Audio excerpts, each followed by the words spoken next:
நம்முடைய கலாச்சாரம் என்ன தெரியுங்களா? பிரியாணி போய் சாப்பிட்டு காசு கொடுக்க மாட்டேங்கிறாங்க. பிரியாணி கடைக்கார போட்டு குத்துறாங்க.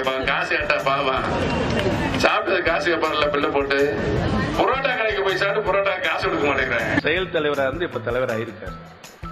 அவர் சொல்றார், இந்த ஆட்சியை கீழே இருக்காம நான் தூங்க மாட்டேன். அப்ப அவர் வாழ்நாள் கூட தூங்காம இருக்க வேண்டியது.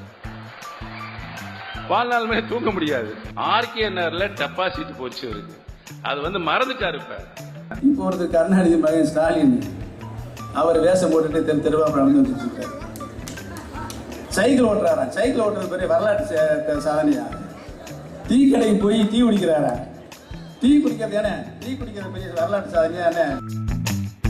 என்ன நாங்க டீ கடையை நடத்தி இருக்கிறோம். ஸ்டாலின் முதலமைச்சராக வருவதற்கு பல்வேறு கனவுகளை அவர் கண்டார்.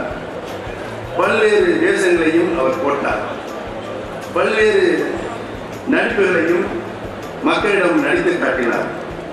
அவை ஒன்றும் எதுவும் மக்களிடம் ஈடுபடவில்லை.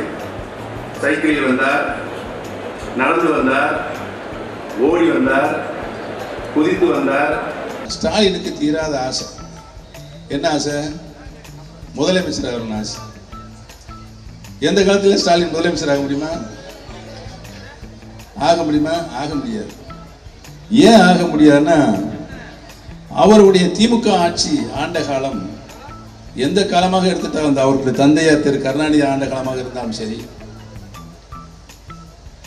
இவர் இப்பொழுது எதிர்க்கட்சியாக தலைவராக திமுக தலைவராக இவர் தேர்ந்தெடுக்கப்பட்ட இந்த காலகட்டத்திலும் சரி, திமுகவை தமிழக மக்கள் இனிமேல் ஒருபோதும் நம்ப மாட்டார்கள் என்ற சூழல் தான் ஏற்பட்டிருக்கிறது. திமுக அரசு, ஸ்டாலின் முதலமைச்சராக பொறுப்பேற்றிருக்கிற இந்த அரசு மக்கள் விரோத அரசாக இன்றைக்கு நடைபெற்றுக் கொண்டிருக்கிறது. திமுக அரசை படுபாதாளத்தில் கொண்டு போய் தள்ளும் கவிழும் என்பதனை இந்த நல்ல நேரத்தில் தெரிவித்துக் கொள்ள கடமைப்பட்டு இருக்கிறேன்.